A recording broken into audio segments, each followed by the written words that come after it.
Bienvenue sur le podcast Vegan Fighter France. Aujourd'hui, je vous propose d'écouter ma conversation avec Yoni Sherbatov, combattant professionnel de MMA et expert des différentes disciplines qui le composent.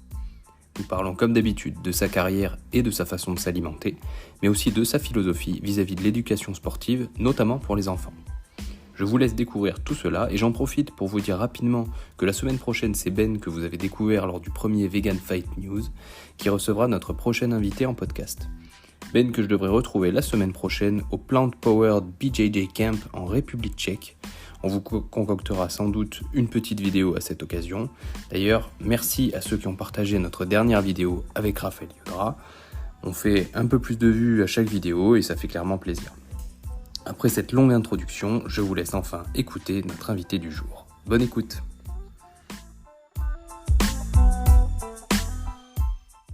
Écoute, bienvenue sur le podcast Vegan Fighter. Merci. Ça fait longtemps que je voulais t'inviter. Donc, je suis content de t'avoir enfin. C'est un peu compliqué parfois de se coordonner entre la France et le Québec. Et ben on a réussi, donc je suis très content. Tu sais que tu es le deuxième représentant du Québec sur ce podcast. Le premier, c'était Dave Leduc, que tu connais peut-être. Oui, bah, bien sûr. J'ai entendu parler de lui. Il faisait les combats taille, mais on pouvait utiliser les coups de tête. Exactement, c'est ça. Lui, c'est un représentant du Letway. On avait fait donc un épisode avec lui. Et du coup, vous n'êtes jamais croisés au Québec. Parce que tu sais, de notre point de vue de petits Français, on s'imagine que le Québec, vous connaissez tous, mais en fait, Non, pas vraiment. On s'est jamais croisés parce qu'on n'est pas dans oui, moi, j'ai fait du Muay Thai, mais lui, son sport est différent que le mien. Donc, on n'a jamais eu cette chance de se rencontrer. Peut-être une fois, là, si ça donne. Peut-être à ses débuts, parce que je sais qu'il a commencé sa carrière en MMA, lui. Il a fait, je crois, mais pas beaucoup, 3 ou 4 combats professionnels en MMA avant de passer à 100% sur la boxe taille et le lightweight. Ouais. Peut-être un jour. Oui. Alors, est-ce que tu peux te présenter pour les auditeurs qui ne te connaissent pas? Donc, un athlète professionnel, je suis un père de 3 enfants, propriétaire de centre Sherbatov. J'ai 2 centres qui sont situés, un à Laval, un à Montréal. Je suis aussi un naturopathe. Mon Dieu, j'ai été dans le sport de combat depuis l'âge de 6 ans. Je viens d'une famille professionnelle au niveau des sports. Ma mère qui était donc un athlète pour le patinage artistique, qui est devenu un entraîneur de hockey. Mon père qui était un ex-boxeur lutteur dans son jeune âge. Mes frères qui sont dans le sport. Mon plus jeune frère, c'est un athlète professionnel dans le hockey. Mm-hmm. Donc, donc, j'ai été dans la marmite de sport professionnel. Je suis aussi un athlète qui mange pas de produits animaux. Donc, je suis vegan.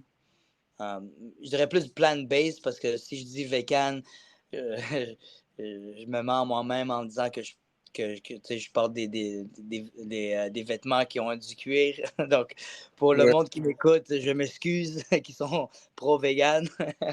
Non, mais en réalité, c'est ce qu'on disait avec beaucoup d'autres invités. C'est très rare de trouver quelqu'un qui va être 100% vegan. Je dirais pas que ça n'existe pas, mais c'est très compliqué. Ne serait-ce que parce qu'à un moment donné, même si tu le décides, si tu as, comme tu dis, des vêtements avec du cuir dessus et que tu les as depuis plus longtemps que ce changement de vie, eh ben, tu vas quand même pas les jeter pour créer de la consommation en plus. Tu vas continuer à les porter. Est-ce que pour autant, ça veut dire que tu n'as pas un mode de vie vegan? Je ne pense pas, quoi. Moi-même, après 10 ans, j'ai encore des vieux trucs en cuir. Tu vois. Je peux quand même me dire avoir un mode de vie vegan, tu vois. Non, c'est ça. Il faut pas se mélanger. Moi, j'ai choisi cette voie pour la santé intérieure, mon organisme comme l'externe, me sentir bien, paraître bien. Puis ça a beaucoup changé au niveau de l'inflammation que j'avais, au niveau de mes jointures. ma concentration, mon énergie aussi. J'ai tellement plus d'énergie maintenant qu'auparavant quand j'étais omnivore. Donc, il y a vraiment une belle modification au niveau de ma santé physique et mentale. Ça c'est les conséquences que tu as observées. Mais qu'est-ce qui, au début, t'a donné l'idée d'effectuer ce changement-là? Donc, je me faisais suivre par un médecin avant mes combats. Donc, comment on faisait? On prenait des prises de sang avant le début de mon camp d'entraînement.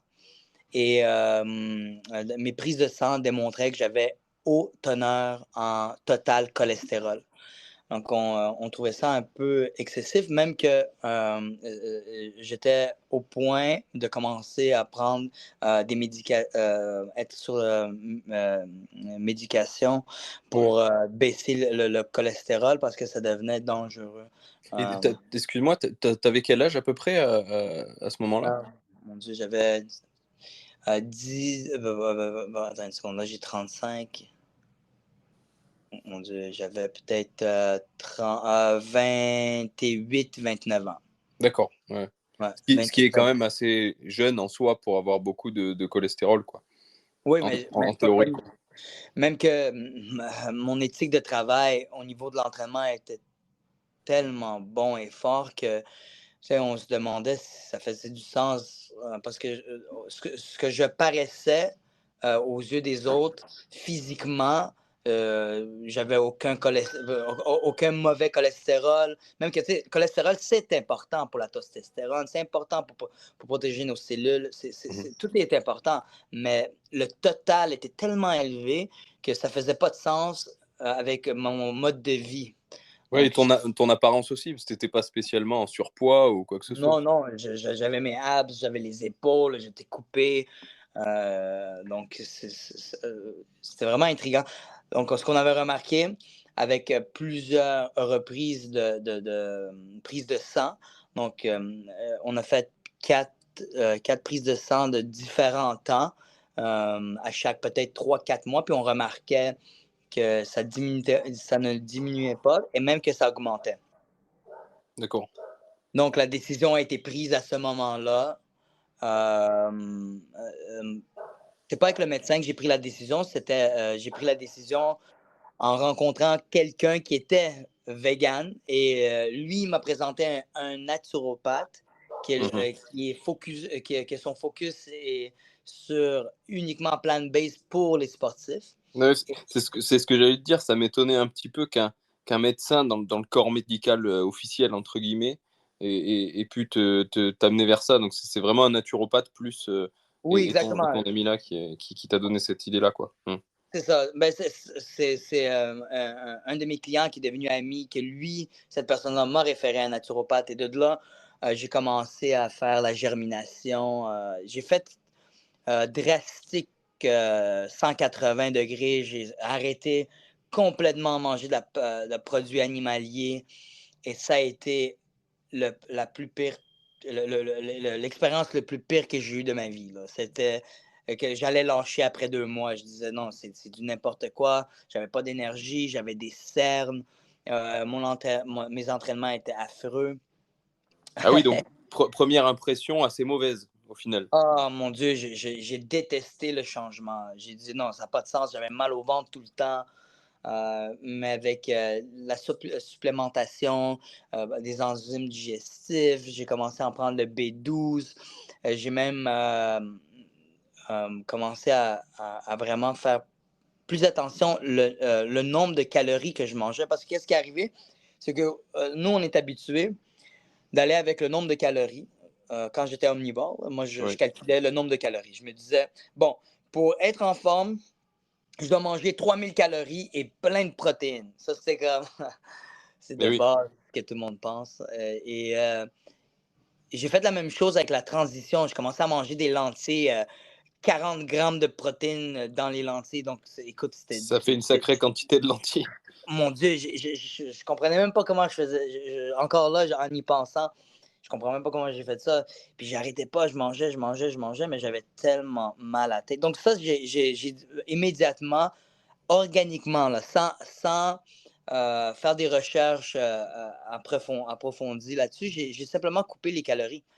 Mais ce que j'avais remarqué, en coupant les calories, j'avais moins mal à la tête, moins mal au ventre, puis j'étais capable de mieux digérer l'alimentation plant-based, qui était vegan. Donc, Donc, tu veux dire que tu as vraiment réduit toutes les quantités. C'est-à-dire que tu ouais, mangeais moins de calories, moins de protéines, ouais, les ouais, mêmes choses, mais en ouais, moindre quantité, quoi. exactement.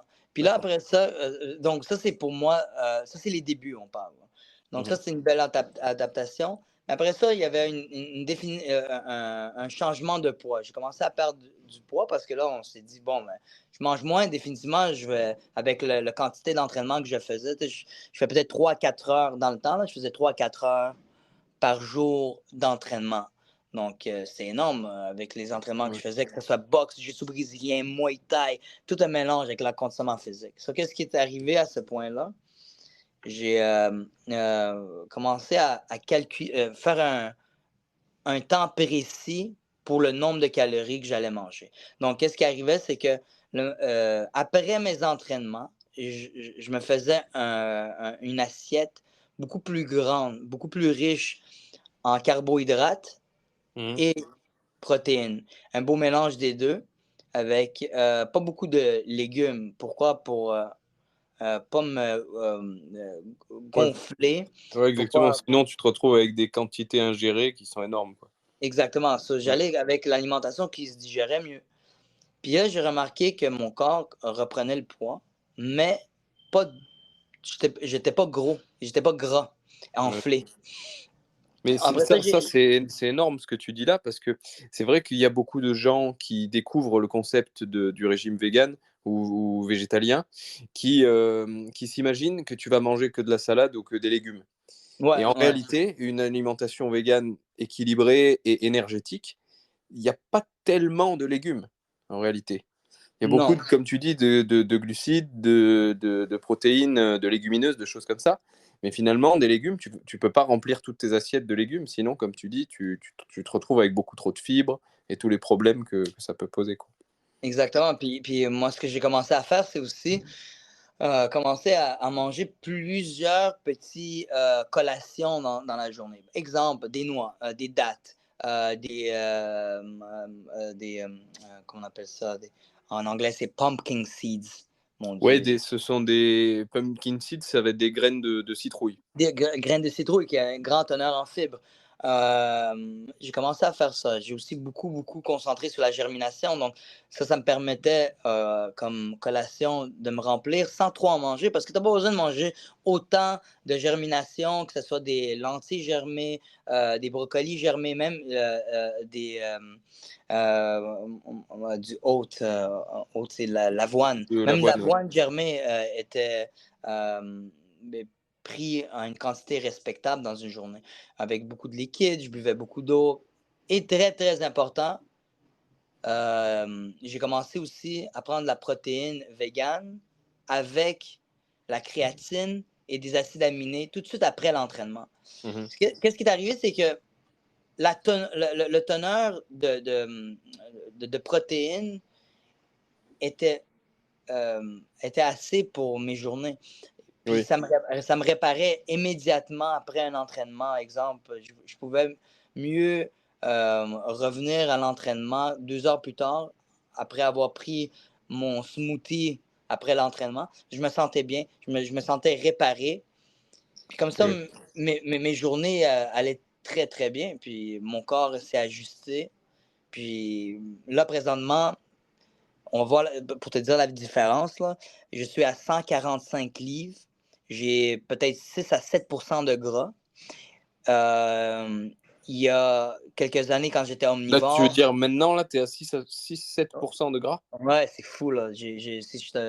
Là, présentement, on parle podcast, mais si on faisait un Zoom, j'aurais pu te montrer. Je suis complètement coupé. J'ai Oui, aucun. en gros 0 graisse quasiment, hein, parce que 6-7%. Est-ce que tu es assez proche de ton poids de compétition là? Déjà, est-ce que tu combats toujours là actuellement ou est-ce que Non, tu es 100%? c'est un autre.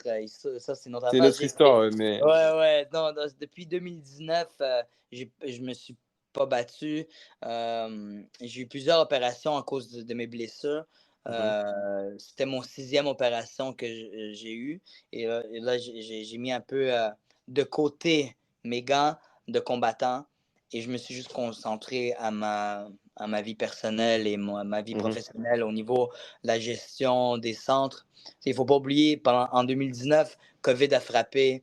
Ça Mhm. nous a tellement touché nos centres qu'on a dû vraiment focusser sur garder vivants nos centres d'entraînement. Donc, tout ce qui était combat j'ai dû mettre de côté. Et Mhm. ça m'a permis de changer mon corps, puis vraiment focuser sur ma vie personnelle et même sur moi-même, sur moi qui a grandi mentalement différemment. Je vois la Mhm. vie complètement différente, là. Et c'est-à-dire que toi, tu aurais envie de retourner vers la cage ou vers d'autres sports de combat en compétition? Ou J'ai- est-ce que j'ai- du coup, c'est une page qui pour toi est tournée? Non, elle n'est pas tournée. Définitivement pas, elle n'est pas tournée. J'ai 35 ans, je suis en forme comme jamais j'ai été.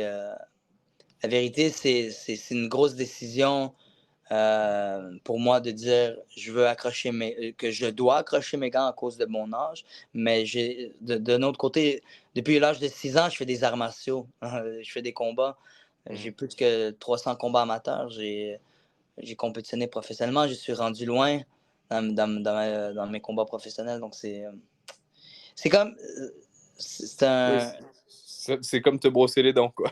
Ouais, puis prendre la décision de lâcher tout ça, c'est dur. Le problème, c'est que les promoteurs sont très avares au niveau de leur paye, ne donnent Mhm. rien aux combattants. Et oui, j'ai eu des offres, mais je me battrai jamais, mais jamais en bas d'un certain montant. Écoute, mes combats, je me faisais payer au-dessus de 20 000 minimum par combat, là. Mhm. Me faire donner un 2000 $ pour aller dans une cage. Je ne suis plus rendu dans ce bracket monétaire. Donc, Oui, oui, oui. Et surtout dans des sports comme la boxe pied-point ou le MMA, où tu vas donner beaucoup de ta personne. Tu parlais de tes blessures, j'imagine aussi. ouais, Bah, ça fait partie du package aussi. C'est pour ça, entre guillemets, que tu es payé. ouais, Et si tu y vas bénévolement ou pour 2000 $, ce qui à ton niveau est quasiment bénévole, ouais. bah, ça vaut plus. Après, j'ai vu récemment, je sais pas si tu as vu, il y a d'anciens champions de l'UFC qui commencent à faire des combats de grappling sur des cartes de l'UFC, des choses comme ça. Est-ce que c'est quelque chose que peut-être tu envisagerais de passer sur des sports peut-être un peu moins traumatiques, mais plus pour le plaisir? Oui, mais tu vois, la plupart de ces combattants professionnels, ex-professionnels qui se battaient, eux, ils ont pas autant de background amateur que moi. Moi, j'ai Oui. fait ça toute ma vie, des combats amateurs. Pour moi, j'ai fait du taekwondo. J'étais champion canadien en taekwondo. J'étais champion canadien en lutte olympique. J'ai compétitionné en jiu-jitsu brésilien. J'ai boxé. J'étais semi-finaliste en Golden Gloves en boxe en amateur. Mon Dieu, écoute, quand on parle d'amateur, là, ça me gratte le cou, là, puis je suis en train de me dire, oh, tu sais, le fun pour. Tu sais, nous, ma famille, ils m'ont mis dans le sport compétitif, pas pour un plaisir, pas pour le plaisir, pour performer. Pour Mhm. moi, le mot plaisir, euh, ça n'existe pas parce que quand tu rentres dans un combat, que ce soit payé ou pas, l'adversaire devant toi veut te faire mal. Oui. Donc, j'ai la difficulté de me décrocher de ça. Donc, Et, et rentrer dans. Ouais. est-ce que tu finis par t'en décrocher? Parce que tu dis plus de 300 combats amateurs, j'imagine, toutes disciplines confondues. Donc ça veut dire que tu es monté sur les tapis, dans les rings, dans les cages, Ouais. un nombre incalculable de fois. Est-ce que avant de rentrer dans un ring ou dans une cage, que ce soit à la fin, entre guillemets, de ta carrière amateur ou au début de ta carrière professionnelle, est-ce que cette peur-là, elle est toujours la même? Ou Écoute, est-ce qu'elle est toujours là déjà? oui, la peur te donne la performance. Si tu n'as pas peur, c'est le temps d'arrêter de faire le combat, Mm. te battre. Tu ne peux pas rentrer dans une cage ou dans un ring ou n'importe où, là, où il y a un adversaire devant toi qui veut te faire mal. Si tu n'as pas peur de lui, peur, c'est un gros mot. Peur, il y a peur à être assis dans un coin. Il y a peur, ça te réveille. ton système nerveux était prêt à te battre. Mm. C'est flight or fight. Moi, je suis un combattant. Donc, oui, la peur me réveille, me donne Ouais. envie de le blesser avant qu'il me blesse. Mais ça, c'est définitif. Là. C'est là-dessus où je me base au niveau de mes performances. Et comment tu gères avec cette peur-là au moment où tu rentres dans la cage? Parce que, bon, pour te dire, moi, j'ai que quelques combats amateurs hein, en JJB et en boxe pied-point. J'ai toujours cette peur-là que je trouve, comme tu dis, plutôt stimulante au moment du combat, mais extrêmement désagréable avant le combat. C'est La le mot période d'avant le combat. Le avant, c'est désagréable pour beaucoup de grands champions. C'est quand tu peux demander à tout champion du monde et top 15 au monde qui ont fait face à cette chanson-là, que je peux te dire, là, cette peur. La semaine qui s'en vient, tu sais qu'il y a un combat, tu dois perdre ton poids, tu dois te préparer l'adversaire, tu te demandes des questions dans ta tête. Est-ce que j'ai bien fait le travail? Est-ce que je suis prêt, pas prêt? Est-ce que mon adversaire est plus prêt que moi? Toutes ces questions vont pas te passer par la tête. C'est une normalité, puis c'est à toi de faire la gestion. Et il y a plusieurs trucs. Moi personnellement, Qu'est-ce que toi, tu utilises ouais. Moi, ce que je faisais, c'était des conversations avec moi-même. Je me parlais beaucoup devant un miroir, puis je me donnais des points positifs de qui je suis, où je suis rendu, pourquoi et comment je me suis rendu à être Yoni Sherbatov, la personne que les gens ont peur de lui. Souvent, c'était ma question que je me posais, est-ce que je suis assez bon? Est-ce que mon conditionnement physique va être assez bon pour être capable de gérer 3 rounds, 5 rounds si mon adversaire il a un meilleur cardio? Est-ce que je vais être capable de me battre encore? Toutes ces questions me posaient la question, mais comment je me repositionnais, c'est qui je suis. Qu'est-ce que j'ai fait pour me rendre là? Puis avoir confiance en mes capacités. Souvent aussi, écoute, j'ai écrit des messages sur une feuille, puis aussi là, je lisais cette feuille pendant qu'on mettait mon hand wrap. C'était comme ma mini Bible à moi. Puis je relisais tout, qui je suis, où je me suis rendu, qui sont ma famille, pourquoi je suis là, pourquoi j'aime faire ce que je fais. Et je me répétais, je veux le faire mal. Je suis ici pour le faire mal. C'est peut-être pas sain ce que je dis, mais ça m'aidait un peu à accepter le sort qui allait se produire, qui était me battre contre un adversaire, qui était la personne qui voulait me faire mal. Parce qu'il y a un peu ces deux écoles-là qu'on entend, tu sais, de se conditionner pour faire mal, comme tu dis. Et il y a aussi le conditionnement pour accepter je vais avoir mal et c'est pas grave. Ouais, et puis c'est quelque chose que je me suis souvent répété. Si je tombe, je faisais la visualisation, pardon, dans la semaine du combat et je visualisais, exemple, je tombe à terre.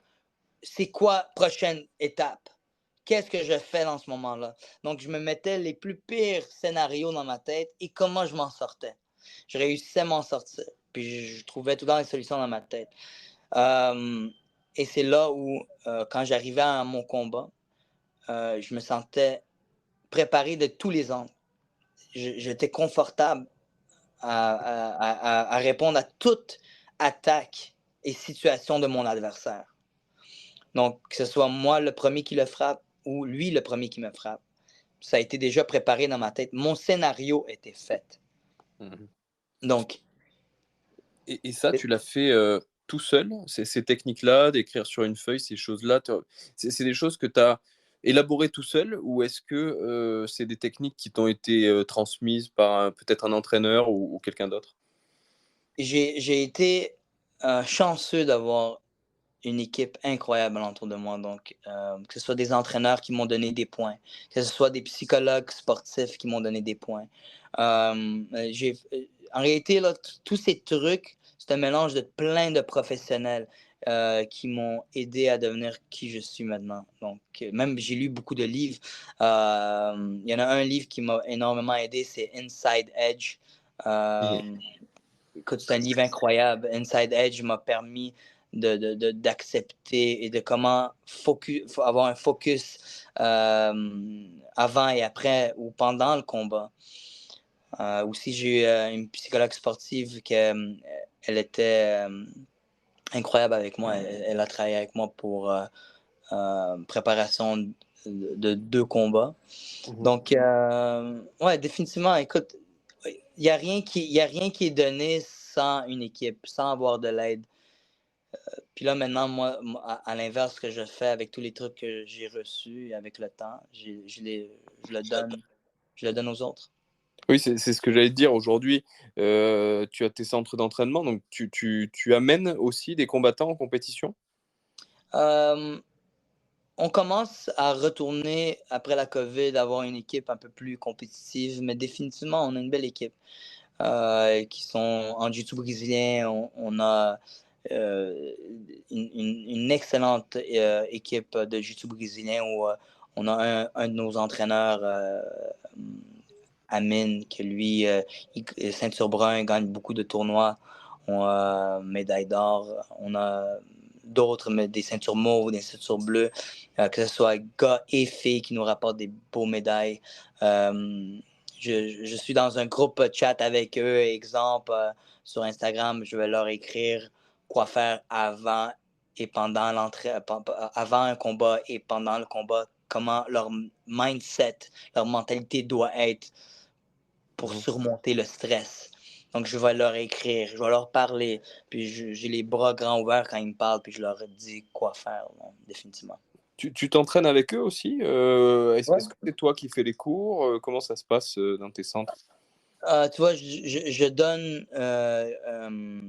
Donc, notre système dans nos centres, c'est moi qui m'occupe de tout le programme de structure, mais j'ai plusieurs entraîneurs qui travaillent avec nous pour rendre nos combattants et nos clients bons, très bons. Donc, moi, je donne pas énormément de cours de groupe, mais je m'occupe du système de comment les entraîneurs donnent leurs cours. Donc, je suis présent, mais vraiment derrière-plan. D'accord. Et tu t'entraînes aussi toi-même? Enfin, est-ce que tu suis par certains de ces cours, j'allais dire en tant qu'élève, mais en tant que participant à l'entraînement? Définitivement. Oui, oui, je fais avec eux, je vais rouler avec eux. Exemple, ils ont une compétition ce samedi en jiu-jitsu brésilien. J'essaie de choisir les combattants qui vont compétitionner. Je vais rouler avec eux pour leur donner confiance, pour donner des petits trucs. Puis définitivement, là, c'est ça que je fais avec eux. Est-ce que toi, tu es également ceinture noire de jiu-jitsu brésilien depuis, depuis quand d'ailleurs? Depuis ton adolescence? Depuis 6 ans. Ah oui, non, ouais, ouais, un Ouais, peu 6 ans. plus tardivement, ouais, d'accord. Ouais, j'ai eu en 2018 ou 2019. 2018, j'ai eu ma ceinture noire. Là, je suis ceinture noire, une dan. Ouais. D'accord, ouais, ouais. Mais c'est incroyable parce que en fait, tu une polyvalence qui est rare, enfin qui est nécessaire dans les arts martiaux mixtes.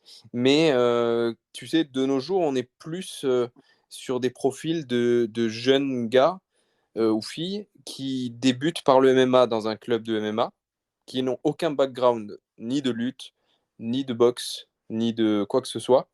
Donc, ils commencent par le MMA et ils ne font que du MMA de manière intégrée. D'ailleurs, c'est la volonté de la Fédération française de MMA qui s'est structurée ces dernières années depuis que la France a légalisé le MMA, de proposer des entraînements et d'inciter les professeurs à intégrer les différentes dimensions du combat dans tous leurs entraînements. D'éviter, tu sais, de structurer, bah, aujourd'hui c'est lutte, aujourd'hui c'est boxe, et on mélangera plus tard dans un autre entraînement. Est-ce que toi, tu es plutôt là-dedans ou est-ce que tu es plutôt dans tes centres où il y a des cours de lutte, des cours de jiu-jitsu brésilien et voilà. Exactement. Moi, comment nous, on a parti nos centres, moi et mon frère, c'est qu'à l'âge de 17 ans, quand j'ai parti avec mon frère notre premier centre d'entraînement, on avait des cours de MMA uniquement. Puis on avait remarqué qu'il manquait trop d'aspects séparés. Donc, les techniques de base séparées des arts martiaux. Donc, il manquait un peu de base de la boxe, il manquait un peu de base de Muay Thai. Donc, ce qu'on a fait, on a séparé les cours. Puis, on disait à tous nos étudiants, vous devez faire tous les cours pour être capable d'être un combattant complet. Puis, c'est là-dessus qu'on se concentre, nous. On veut que si tu veux faire des combats d'MMA, je veux pas que tu arrives dans un combat d'MMA puis tu es capable de faire jab direct, un peu de double leg takedown et un armbar.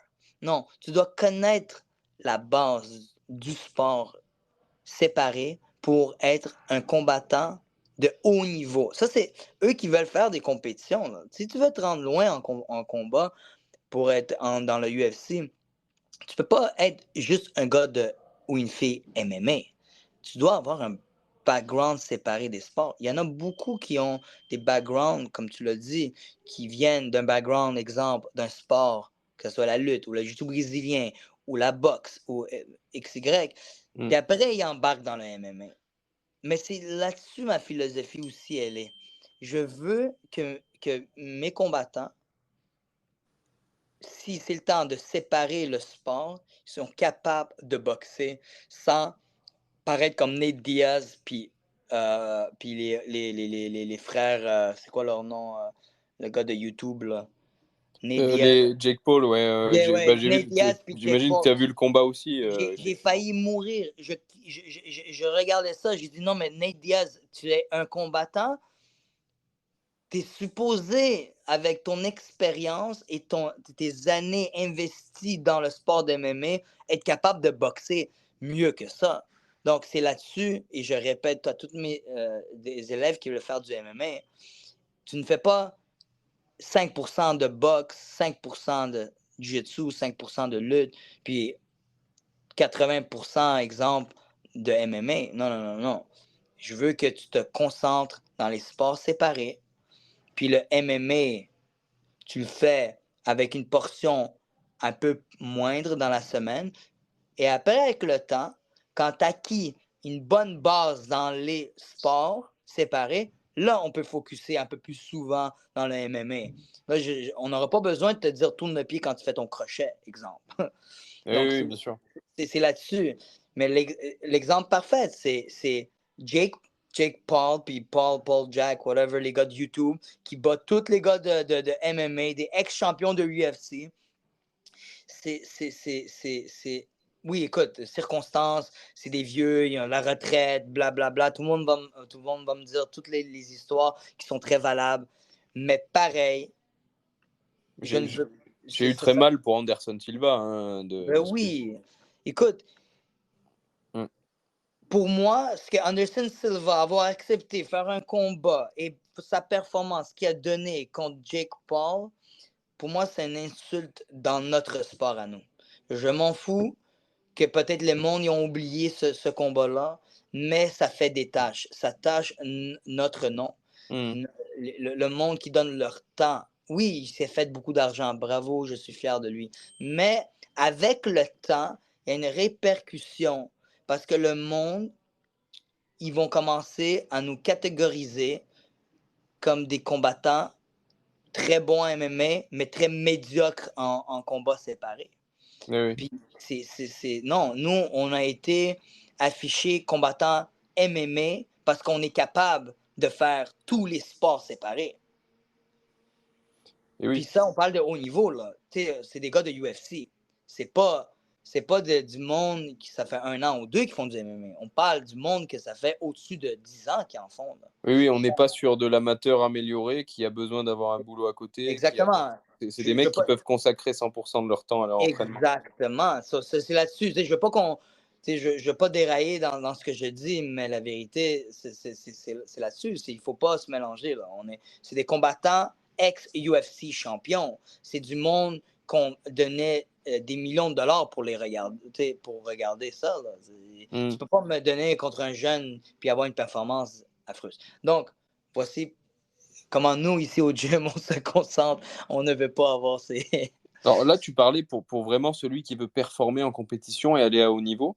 Comment tu gères le pratiquant loisir ou amateur, c'est-à-dire celui qui va faire quelques combats pour se tester, mais qui va pas chercher forcément à gagner sa vie avec ça, tu vois, qui a peut-être une situation, un travail La- à la- côté. la- L'approche va venir avec une adaptation avec sa vie quotidienne. Et de là, on en discute avec la personne qui va venir me voir. Je veux compétitionner, mais je ne veux pas aller loin dans ce domaine. Je dis pas de problème, explique-moi un peu ton horaire et moi, je vais te dessiner ton horaire pour que tu puisses suivre un horaire qui est adéquat avec ta vie tous les jours. Puis là, la personne est capable de le suivre et il fait des belles performances.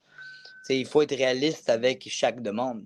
Mais si quelqu'un vient me voir et dit je veux devenir UFC champion, OK, sors-moi ce que tu fais dans ta journée et on va devoir tout changer au complet là, si ça ne fait pas de sens. Mais quelqu'un qui est là pour lui-même, on a tellement un horaire vaste dans nos centres d'entraînement qu'on a de la boxe presque à tous les jours, on a du Muay Thai presque à tous les jours, on a du Jiu-Jitsu presque à tous les jours. Ça dépend de ce Mmh. qu'il veut. T'sais, on va lui dire, bon, mais exemple, si tu ne travailles pas à cette heure-là, cette journée-là, nous, on peut te référer à venir à 7 à 8 heures le soir, exemple. Mais Mmh. il y a une adaptation avec sa vie quotidienne pour que lui puisse faire ses 2 ou 3 combats et il se sent bien avec lui-même d'avoir fait un challenge parce que c'est toujours le fun de voir, tu sais, c'est quoi à la fin le produit de ton entraînement. Il y en a Oui, qui aiment oui, ça. oui. Et puis il y Ouais. a rien de alors j'imagine que le combat professionnel, c'est encore autre chose, mais je sais que le combat amateur, il y a avant le premier et après, quoi. C'est rien que la boxe, hein, le tout premier combat amateur. Je sais pas, est-ce que toi, tu te souviens de ton tout premier combat amateur? La première fois que tu rentres dans un ring et qu'il y a un gars en full contact qui te met un coup? J'avais tellement peur de mes parents que j'avais plus peur des coups de mes parents que le coup de mon adversaire. Donc, je me rappelle uniquement de mon père qui me regardait à travers l'autre côté du ring ou du tatami. Il me regardait avec ses yeux. Puis moi, j'avais j'avais aucun arrêt. Je voulais juste aller frapper l'adversaire devant moi parce que j'avais peur de la réaction de mon père après. Donc, c'est ça. Donc, je peux pas te... Je suis vraiment une mauvaise exemple pour te dire Et, de mon et- côté. et j'ai une question que je m'étais notée, tu vois, mais elle vient bien à ce moment-là. Comment, du coup, tu appréhendes les choses avec tes enfants aujourd'hui? Parce que j'ai vu sur Instagram il y a quelques temps qu'ils ont fait, je crois, leur première compétition en Ouais, jiu-jitsu ils ont brésilien. deuxième place, les deux, mes deux petits, là, mais Ouais. mon plus vieux et mon plus jeune. Ah, c'est complètement différent. Oh mon Dieu, que c'est différent. Je leur parle différemment. Comment j'ai été élevé n'enlève pas rien de mes parents. Ça a été incroyable. Ça m'a rendu où je suis rendu maintenant. Puis je les adore pour ça. Je les aime à vie. Ça a été un enseignement beaucoup plus rough. Et c'est correct. Mais mon approche est différente avec mes enfants. Je vais leur parler, je vais leur dire comment tu te sens, c'est correct, si ça va pas bien dans une compétition. Si tu arrives deuxième place, mais tu m'as donné ton 110%, je suis fier de toi. C'est ça que je vais leur dire maintenant parce que j'ai vécu l'autre côté de la médaille où c'était. Tu arrives deuxième place, tu vas faire de la course au retour à la maison. Et tu appliques cette approche, on va dire, plus bienveillante dans tes paroles, parce que tu aurais aimé que ça se passe comme ça pour toi? Ou c'est plutôt parce que tu peux pas t'en empêcher, parce que c'est tes enfants, entre guillemets, quoi? En réalité, la vie a changé. J'habite au Canada, Québec, c'est pas la Russie. Je- on va me regarder ici comme un martien si je parle d'une manière trop intense avec mes enfants. Ça, Mmh. c'est un. Deux, il y a tellement plusieurs manières d'enseignement qui peut rendre l'enfant numéro un dans son sport sans utiliser une approche excessive Mmh. de peur, de parler avec un ton qui était plus agressif. Tu n'es pas obligé, tu n'es vraiment pas obligé de parler à quelqu'un de même pour le rendre meilleur dans son sport à lui. Je pense le point le plus important dans l'approche, c'est donner la confiance aux jeunes que tu gagnes ou tu perds, on est là avec toi et tu vas réussir avec le temps si on continue à percer vers le succès. C'est comme ça que j'enseigne mes enfants. Il n'y a pas autre, truc que je fais. C'est dans des mauvais moments, c'est un apprentissage. En Est-ce que gardant c'est cette morale, ça m'aide. parce que là, c'est tes enfants, donc tu as une approche un peu particulière du fait que c'est ta chair et ton sang. Est-ce que tu as la même approche avec tes combattants amateurs qui ne sont pas tes enfants? À Amateurs ou 100%. Je professionnels? vais leur parler je vais leur parler de la même manière. Je vais leur expliquer c'est quoi la performance et que il faut pas avoir peur de perdre. Quelqu'un qui perd parce que l'autre était meilleur que toi, c'est correct. Ça va t'aider à grandir. Puis depuis que j'ai cette approche, ça fait des années que j'ai cette approche-là. Depuis que je me bats je me bats plus. Je me concentre beaucoup à cette approche-là avec que ce soit mes gens, mes enfants. Ils reviennent avec des médailles d'or après. Parce qu'ils n'ont ont pas cette crainte de mal paraître, de ne pas Mmh. avoir d'avoir peur de ne pas performer. Moi, j'essaie d'enlever ça. Le but, c'est de ne pas y penser. Qu'on s'en fout de cette peur de performance. Il ne faut pas penser Ouais, est-ce que je vais aux bien conséquences. performer? Mmh. Moi, je veux juste qu'ils pensent à je dois faire mon travail. Quand moi je m'en vais au travail, est-ce que je pense ah, est-ce que moi aujourd'hui, ma performance, elle va être adéquate? Non, je rentre au travail puis je réfléchis au travail, comment je vais aider ma clientèle d'avoir le résultat, pas à comment moi je vais être avec la personne. Ça ne fonctionne pas de même. C'est comme ça que je veux que ce soit avec le sport aussi, puis pour mes athlètes qui pensent de la même manière. Ouais, tout à fait d'accord. Ouais. J'ai connu aussi des entraîneurs dans les deux styles, hein, dans le style plus à me dire juste avant le combat, tu sais, bon, attention, ne perds pas, hein, parce qu'on est tous venus là. Si tu perds, tu nous déçois tous. Et j'ai fait les pires combats de ma vie, les pires, Ouais. dans ces moments-là. Et au contraire, des entraîneurs comme mon entraîneur de jiu-jitsu brésilien, à qui je fais un petit coucou aujourd'hui, qui est totalement dans le même état d'esprit que ce que tu décris. Mhm. Et bah, j'ai jamais été aussi performant en réalité.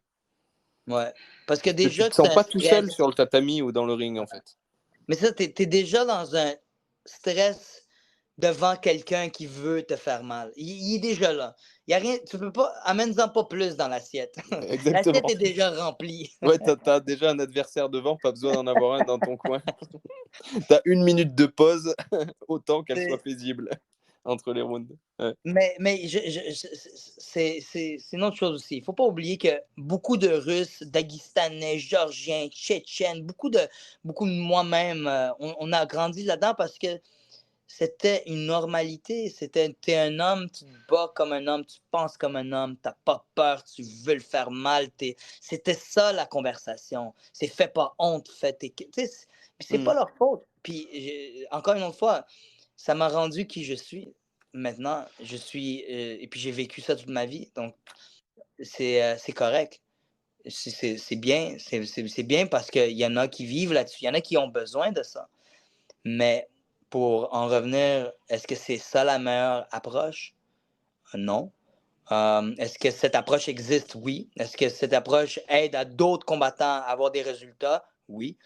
Mais il y a l'autre côté de la porte que puis il faut pas mélanger, hein. Je dis pas il faut pouponner, il faut parler, oh, tu es bon, tu es le meilleur, tu es capable. Non, je parle pas Bien comme sûr. ça. Tu dis les vraies affaires, puis tu fais face avec eux leur stress. Eh oui. Puis c'est ça que j'ai vu avec mes enfants. Mon fils, à son dernier combat, quand jiu-jitsu brésilien, il dit papa, j'ai peur. J'ai peur, papa. Je dis c'est correct, c'est bon que tu as peur. C'est bien, le jeune, il est bon. Mais toi, tu es encore meilleur. Tu te rappelles des double legs qu'on a travaillé ensemble? Je lui demande cette question-là. Il me dit oui. Mais tu sais quoi? Tu es capable de lui rentrer ce double leg takedown. Puis si tu n'es pas capable de faire ce double leg-là, mais tu as le duck under. t'es capable de le faire? Il dit, oui, je suis capable. Et tu sais quoi, ce combat-là, il m'a gagné. Avec un Duck Under, il a pris le dos du jeune. Ah oui, mais ça, c'est très fort, je pense, le fait que l'entraîneur, bon là, tu es son père aussi, mais tu es aussi son entraîneur à ce moment-là, te donne une technique qui, d'un point de vue extérieur, que tu maîtrises bien. Et que ce soit le cas ou pas, en fait, tu vas la faire bien parce que tu as confiance dans ta technique, quelque part. Et je l'ai observé plusieurs fois, ça aussi, le coach qui dit, voilà, tu sais bien faire ça, fais-le. Et le gars le fait dans le combat qui suit, quoi. Et c'est une approche qui marche bien, hein, effectivement. Ouais. C'est là-dessus. Donc, c'est un peu ma philosophie comme pour les entraînements et les combats. Ok. Mais écoute, il est bientôt l'heure de ton coaching. Du Merci. coup, je vais te remercier pour cette interview. Je te recontacterai à l'occasion peut-être pour faire un deuxième épisode pour revenir sur certains aspects, peut-être l'alimentation, à voir. Oui, ça me ferait plaisir. J'ai adoré parler avec toi. Merci beaucoup. Eh ben, c'était très sympa, merci beaucoup. Bonne après-midi, du coup. Oui, pour toi, c'est, je pense, la soirée, là. C'est ça. Mais bonne soirée. Merci beaucoup. Merci, salut, à bientôt. Salut, à bientôt.